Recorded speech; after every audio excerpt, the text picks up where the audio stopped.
골로새서 2장 6절에서 7절 말씀을 같이 우리 한 목소리로 읽겠습니다. 읽겠습니다. 시작. 그러므로 여러분이 그리스도 예수를 주님으로 받아들였으니 그분 안에서 살아가십시오. 여러분은 그분 안에 뿌리를 받고 믿음을 굳게 하여 감사의 마음이 넘치게 하십시오. 아멘. 제목을 한번 따라해서 볼까요? 감사의 마음이 넘치게 하라.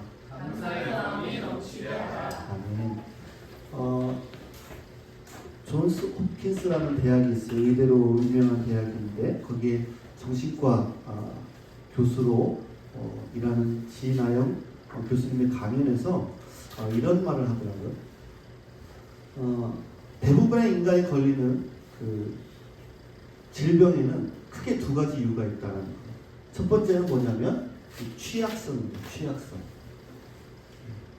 영어로 vulnerability. 한번 영어로 한번 취약성 있고, 두 번째는 환경적인 것, 스트레스. 있죠. 취약성이라는 건 뭐냐면 타고난 어떤 약한 부분이 있다는 거예요. 태어날 때부터 약한 부분이 있다는 거예요.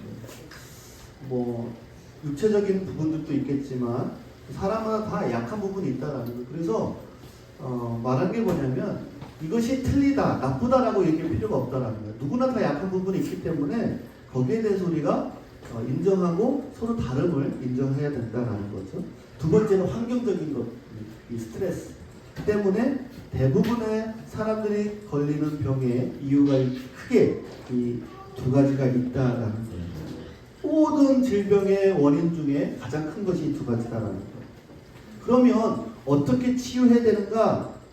라고 얘기하면서 두 가지를 얘기하더라고요. 첫 번째는 수면입니다. 수면. 충분히 또 깊이 규칙적으로 자야 된다라는 거예요.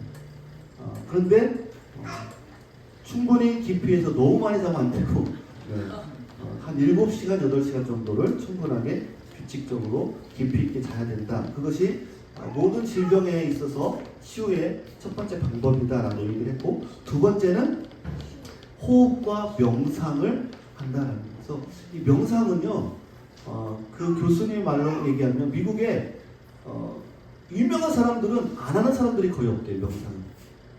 이 마인드 트레이닝, 이 마음을 다스리는 것을 정말 유명한 사람들은 한 사람도 빼놓지 않고 한다라는 거예요. 그만큼 중요하다라는 거예요. 수면과 호흡과 명상, 그러니까 정신과 치료하는 데 있어서 이것들을 가르쳐주고 할 수 있도록 도와준다라는 거예요. 그런데 여러분, 호흡이 굉장히 중요하다고 얘기를 합니다. 그런데 여러분, 성경에 보니까, 창세기에 보니까 하나님이 우리 인간을 만드실 때, 인간을 만드시고 뭐를 불어넣으셨죠? 어떻게 하고 생기를 불어넣으셔서 생명이 됐다라고 했어요. 호흡이잖아요. 굉장히 중요합니다. 우리 인간에 있어서. 그러면서 그 사회자가 얘기하기를 자기도 우울증에 걸려서 봤는데 이거를 벗어날 수가 내가 벗어나고 싶은데 벗어날 수가 없다라는 거예요. 방법이 뭐냐? 받아들인다는 받아들임. 내 자신을 받아들이기를 시작하면 조금씩 나아졌다라고 이야기를 합니다.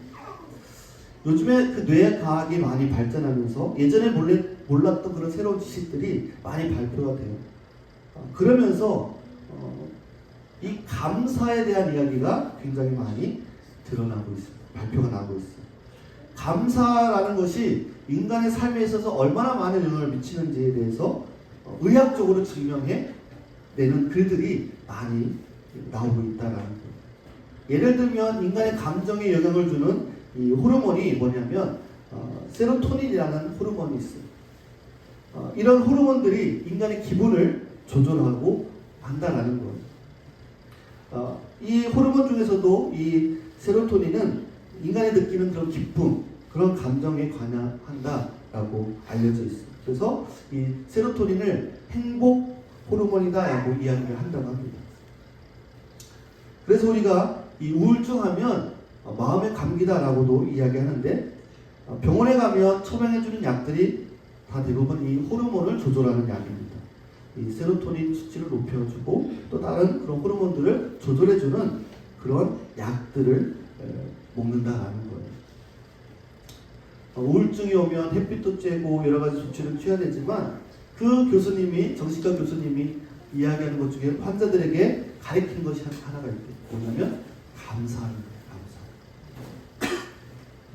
감사하기 시작하면 병원에서 먹는 이 우울증 약과 같은 효과가 나타난다라는 거예요. 그게 과학적으로 밝혀졌다라는 거예요. 이 교수님이, 이 진아영 교수님이 실험을 이렇게 하나 소개를 해줬는데 어떤 실험을 했냐면 마음이 우울한 사람들을 다 모았대요. 그래서 이 마음이 우울한 사람을 모아서 두 그룹으로 나눴어요. 그래서 한 그룹은 우울하고 힘든 상황이지만 그럼에도 불구하고 한번 감사하는 마음을 적어보자. 그래서 뭐 대단한 건 아닐지라도 감사한 걸 소소한 것이라도 적어보자라는 거예요. 없는 것 같아도 그냥 짜서라도 한번 감사를 적어보라고 했어요. 그리고 다른 그룹에게는 그냥 하소연하는 마음을 적어보라고 했어요. 내 힘든 거, 우울한 거, 그런 걸 어둡고 우울한 마음의 상태를 그대로 그냥 적어보라고 했어요. 그런데 이 두 그룹이 그렇게 해서 몇 주 지나고 나니까 어떤 차이가 나타나냐면 우울하고 마음이 어둡고 힘든 그 상황에서 억지로라도 감사를 생각하고 감사를 끄집어냈던 그룹은 그 우울했던 마음들이 좋아졌다라는 거예요. 예전보다도 더 잠을 잘 자게 되고 그런 보고들이 나오는 거예요. 불안 증세도 없어졌다라는 거예요. 그런 그 그룹 사람들에게 이제는 그런 변화들을 경험한 사람들에게 이제는 감사 일기를 써보라고 했다는 거예요. 몇 달 동안 꾸준하게 쓴 다음에 한 석 달 뒤에 뇌를 검사를 했어요. 그랬더니 이 뇌가 굉장히 많은 변화들이 일어났다라고 교수님이 전문가로서 이야기를 하는 거예요. 그러면서 무슨 표현을 쓰냐면 감사하는 회로를 훈련시키는 것이다라고 이야기를 합니다. 노력을 통해서 이 감사의 회로가 열리게 되면 어떻게 돼요? 원망하고 불통하고 우울했던 그런 생각들이 줄어든다라는 거예요. 어느 쪽을 내가 강화시키냐에 따라서 나의 삶의 행복과 기쁨을 굉장히 큰 영향을 미친다라는 이야기를 합니다. 여러분, 그런데 성경에서 얼마나 우리에게 많이 감사하라고 얘기합니다. 왜 그럴까요? 하나님이 왜 성경에 우리에게 이렇게 감사하라고 말씀하실까요? 우리를 창조하신 하나님이 우리가 어떻게 살아야 행복해지는지를 알기 때문에 하나님 말씀 가운데 감사하라고 우리에게 얼마나 많이 강조하는지 모릅니다. 골로새서 3장 15절에도 이렇게 말씀하고 있어요. 그리스도의 평강이 너희 마음을 주장하게 하라. 너희는 평강을 위하여 한 몸으로 부르심을 받았나니 너희는 또한 감사하는 자가 되라. 감사해라가 아니라 감사하는 자가 되라는 거예요. 아까도 말씀드렸던 과학자들이 이야기를 하면 그 감사의 회로가 발달하면 이 안 좋은 감정들이 사라지고 감사가 저절로 나온다는 거예요. 여러분, 정말 예수님 잘 믿어서 감사하는 감사 회로가 열리는 저와 여러분 될 수 있기를 간절히 축복합니다. 디모데전서 4장 4절에도 이렇게 기록이 되어 있습니다. 하나님께서 지으신 것은 모두 다 좋은 것이요 감사하는 마음으로 받으면 버릴 것이 하나도 없습니다. 한번 우리가 선포를 해볼까요? 제가 한번 먼저 얘기하면 따라서 해보세요. 하나님께서 지으신 것은 모두 다 좋은 것이요 감사하는 마음으로 받으면 버릴 것이 하나도 없습니다. 아멘. 네. 여러분, 이러한 인생을 살면 얼마나 우리가 좋겠습니까? 그래서 우리가 유명한 데살로니가전서 5장 18절에 보면 이런 말씀이 있습니다. 모든 일에 감사하십시오. 이것이 그리스도 예수 안에서 여러분에게 바라시는 하나님의 뜻입니다. 라고 기록을 하고 있는 거예요. 하나님이 우리를 창조하셨다고 했죠. 그래서 우리가 어떻게 살아가는 것이 우리가 행복한 길인지를 아시는 거예요. 감사하려고 애를 쓰는 그런 사람이 되라라고 말씀하는 거예요. 오늘 말씀 속에서 보면 감사의 바탕이 있어요. 밑바탕이 있어요. 뭐냐면 그러므로 여러분이 그리스도 예수를 주님으로 받아들였으니 그분 안에서 살아가십시오. 이 감사의 뿌리가 어디예요? 복음이라는 것, 예수 그리스도다라는 거예요. 너희가 그리스도 예수를 주로 받았으니 그 안에 생활하. 우리가 그리스도 예수를 주로 받았다고 얘기합니다. 그리스도 예수를 주님으로 받아들였다라고 말합니다. 이 말은요, 그냥 받아들였다. 이것은 우리 마음 가운데 받아들였다라는, 그냥 아는 것에 끝나는 것이 아니라 우리 마음에 받아들였다라는 의미를 갖기 시작합니다. 예수님이 내 창조자이시고 내 삶의 주인이다라는 것을 우리가 듣고 그것을 내 마음에 받아들이는 거예요. 예수님이 십자가로 하나를 구원하셨다는 것을 아는 것에 끝나는 것이 아니라 그것을 내 마음에 받아들이는 이 마음. 나를 위해서 십자가에서 죽으셨다는 그 예수 그리스도의 사실을 인정하는 것을 의미하는 거예요. 그리고 6절 말씀이 뭐라고 해요? 7절 말씀이 뭐라고 해요? 여러분은 그분 안에 뿌리를 받고 세우심을 입어서 가르침을 받은 대로 믿음을 굳게 하여 감사의 마음이 넘치게 하십시오라고 말씀합니다. 삶 자유와 참된 사람의 인생은 그 어디에 뿌리를 내려요? 그분 안에, 예수 그리스도 안에, 십자가 안에 뿌리를 내리는 거예요. 여러분, 우리가 알다시피, 자, 이 나무는 살아있어요? 죽어있어요? 이 나무는 지금 살아있어요? 죽어있을까요? 네. 네, 가짜입니다. 죽어있어요. 왜 죽어있을까요? 밑에 뿌리가 없어요.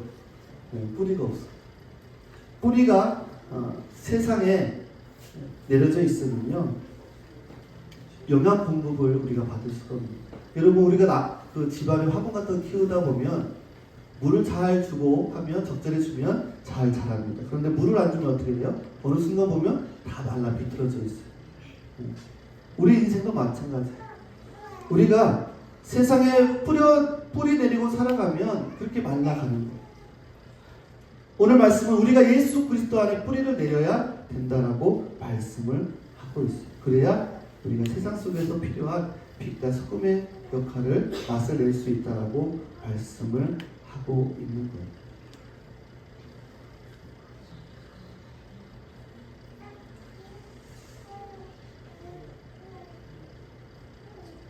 감사가 넘치게, 감사의 마음이 넘치게 하는 사람은 어떻게 그런 삶을 살아갈 수 있을까? 어떻게 하면 그런 삶을 살아갈 수 있을까? 내가 원하면 내가 내 의지대로 할 수 있을까? 이 감사를 넘치게 할 수 있는 방법은요, 뭐냐면 믿음에 굳게 선 사람이 할 수 있다라는 거예요. 감사는요, 영적인 것이다라고 오늘 본문은 얘기하는 거예요. 여러분, 믿음을 뭘로 증명하시겠어요? 우리의 믿음을 뭘로 증명해요? 작은 일에도 감사하고, 어린애처럼 기뻐하고, 날아가는 새만 봐도 웃고, 우리 아이들 보면 얼마나 깔깔대고 웃고 막 그래요. 아마 새똥을 맞아도 웃을 거예요. 아, 새똥 맞았네 하고. 네. 네. 그게 행복인 거죠. 감사인 거죠.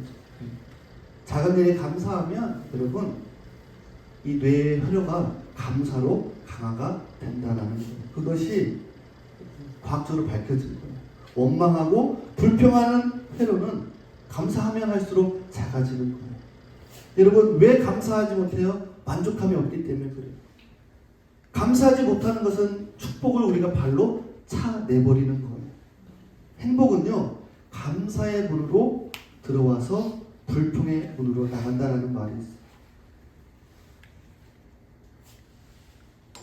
불평의 문을 닫으시기 바랍니다. 행복의 문을 항상 여는 저와 여러분 될 수 있기를 간절히 축복합니다.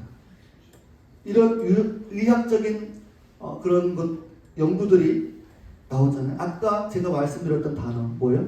받아들인다는 것이죠. 수용하는 것, 그것이 중요한 거예요. 감사할 게 없다고요? 아니요.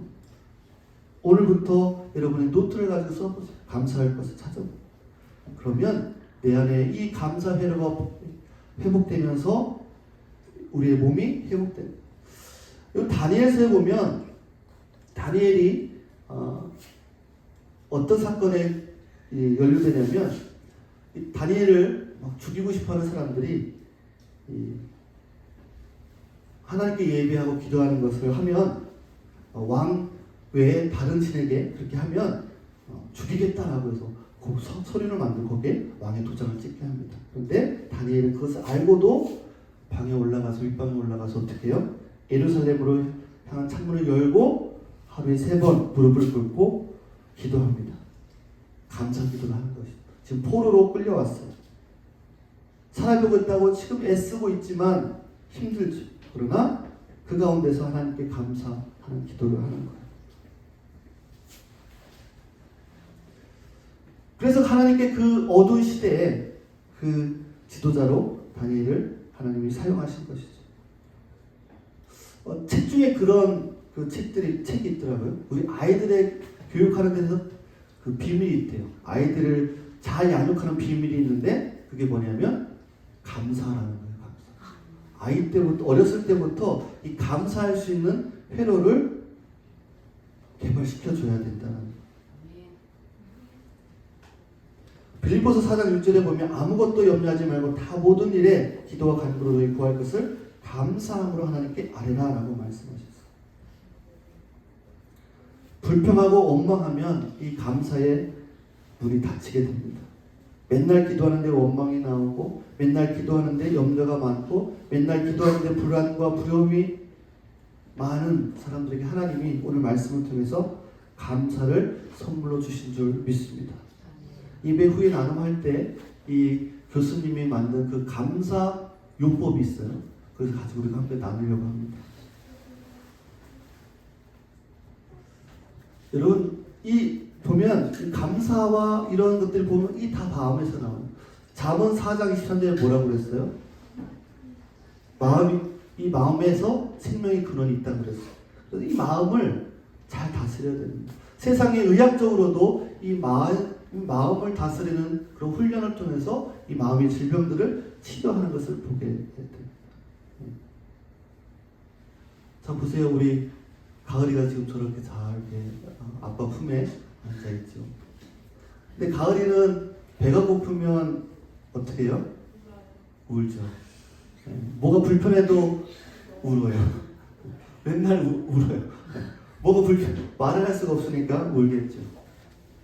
우리의 마음이 이제 성인이 됐는데 배고프다가 울고 힘들다가 울고 그러면 가을이가 똑같은 거죠. 우리가 아이가 자랄수록 그 마음을 다스리고 또 컨트롤할 수 있는 것이 성숙된 인생인 거예요.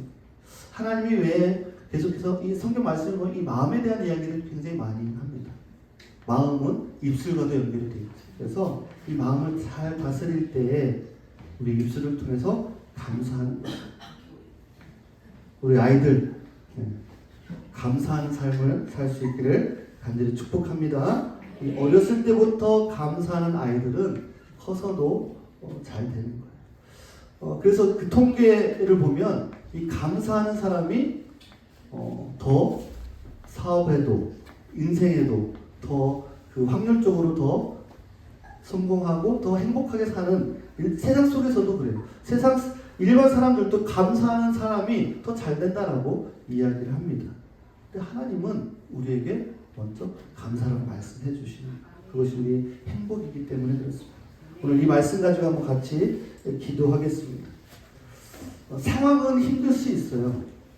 내 인생의 여건은 힘들 수 있습니다.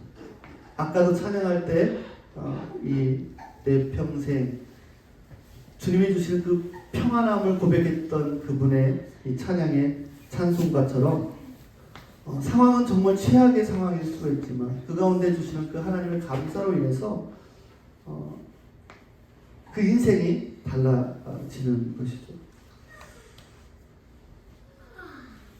불평의 문을 우리가 열고 사는 사람들이 아니라 감사의 문을 열고 사는 우리가 될 수 있도록 하나님 주시옵소서. 오늘 말씀처럼 감사의 마음이 넘치는 그런 인생이 될 수 있도록 해달라고 같이 한번 기도하겠습니다.